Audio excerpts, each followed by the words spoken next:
Hi everybody! So it's time to find out what my next 5 reads are going to be, and I'm very excited to find out what I'm going to be reading on my week off from work. So next to me are all the books that are in my 3 jars, and just a reminder, I've got my priority reads, which I'm going to pick 2 books from. Then we have my Catherine Cookson jar, which I'll be picking 2 books from. And then finally, my Advent calendar books, which I'm going to pick 1 title from. So let's start with my priority reads. So these are just books. There was 10 of them that I picked out that I wanted to read when I started going back to the jars again. And so, yeah, let's see which 2 I'm going to be reading next. I think there's only like 6 of them left now. So, okay, let's go for this one that's wrapped around my finger. Okay. The book I'm going to be reading on my week off. Oh my God, I am so super excited.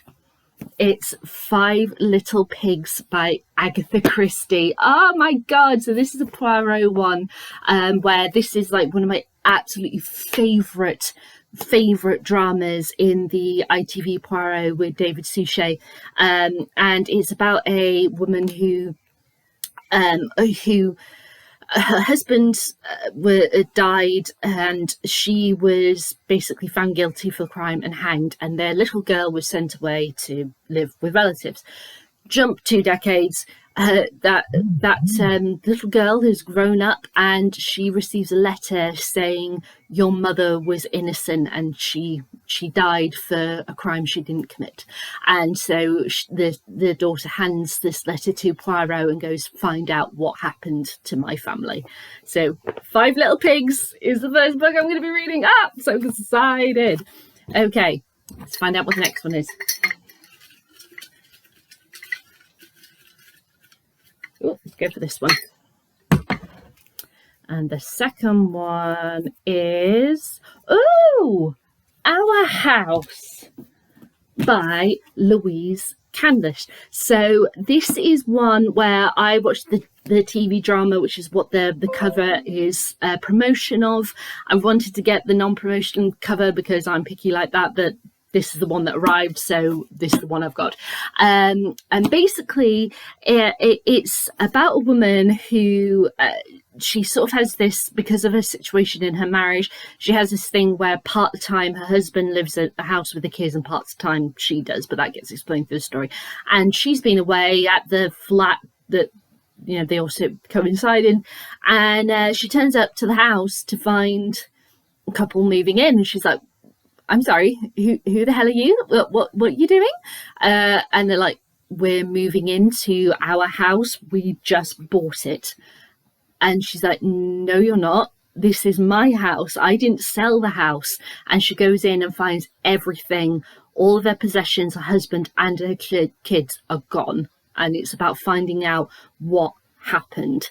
So, yeah. So the second one is Our House by Louise Candlish. Okay.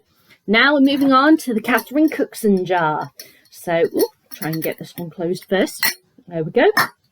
Okay, Catherine Cookson. Let's see what we get from here. I have got 2 book series in this, and each book series is 3 books long. So let's see if I'll continue just singular books or if I'm going to get a series. Let's find out. Let's go for this one. Okay, and the first one is, it's a single book. It's The Round Tower. There we go. So this is the one. Yes, it is the one. It's set in the 1950s and 60s. So a woman, or a girl, should I say, because she's 16 years old, called Vanessa. She's the daughter of a very wealthy man in the town. And even though she does, live comfortably, she's not necessarily comfortable with her life. And Angus is a guy who lives like in the area, and he's not as wealthy as her or anything like that. And it's about these 2 individuals that kind of find each other and the clash with society. And obviously in like 1950s and 60s, when generations were changing from the post-war structuring and finding this new liberation. It's all about them trying to find their way through that. So yay, The Round Tower is number 3. Let's find out what book number 4 is then. So the other Catherine Cookson read is gonna be, let's go for this one. Oh, The Man Who Cried. Oh, right. Let me see if I can find. I have a feeling this is one where the spine is faded. Hang on. There it is. The Man Who Cried. I think this was the original colour. That's the spine. So it was really hard to read. But yes, The Man Who Cried. So this is Abel Mason. That's it. Very kind-hearted man who turns up at a small town and sort of begins to settle and gets to know people and such as this, but he is carrying a secret, and he's known as the Man Who Cried because to do with the secret. And yeah, it's all about him trying to find a new path in life after going through some major difficulties. So there we go. So we've got The Man Who Cried by Catherine Cookson.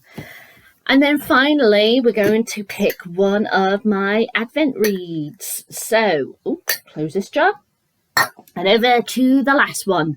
So this is a combination of 2 Advent calendars that I have purchased over the past couple of years. And it's the titles from those Advent calendars that I hadn't read before. One is a reread, but it's one before I did this channel. So let's go for this one. And it is, it's from one of the most recent Shop by Mum. It is Meet Me at the Wedding by Georgia Tofola. Sorry, I'm totally butchering that name. I'm so sorry. She's from like a reality TV thing that I just don't watch. Sorry, Georgia. And she wrote a series of books called the Meet Me books. This is the last one, but that is, from what I understand, they're completely separate books. It's just Meet Me is like the umbrella thing of all of them. So Lily loves living in Hawks Cove, and planning her best friend's wedding at the Hawkesbury estate is the icing on the cake. But when the estate's owner dies and his son cancels the wedding, Lily must face Henry Hawkesby, a man she hasn't seen since a fatal night 10 years ago. Henry wants nothing more than to return to Hawks Cove, sell his strange late father's estate and leave. He certainly does not want to host a wedding or face Lily, who gets on with everyone except for him. But when Henry needs Lily's help, she will only provide it if the wedding will go ahead. Working together means both must face their past and in doing so embrace their future. But can 2 people afraid of love acknowledge what they have always wanted? So there we go. So it was from the romance side of that calendar, as you can probably imagine. There we go. So these are the next 5 reads. So we have got 5 Little Pigs, Our House, The Round Tower, The Man Who Cried, and Meet Me at the Wedding. It's a really interesting mix. I'm quite excited, but very, very excited to read 5 Little Pigs. I'll be starting that first thing tomorrow morning. So there we go. I hope you like these 2, and I'll be back with reviews of them as soon as I'm done. All right then. Bye.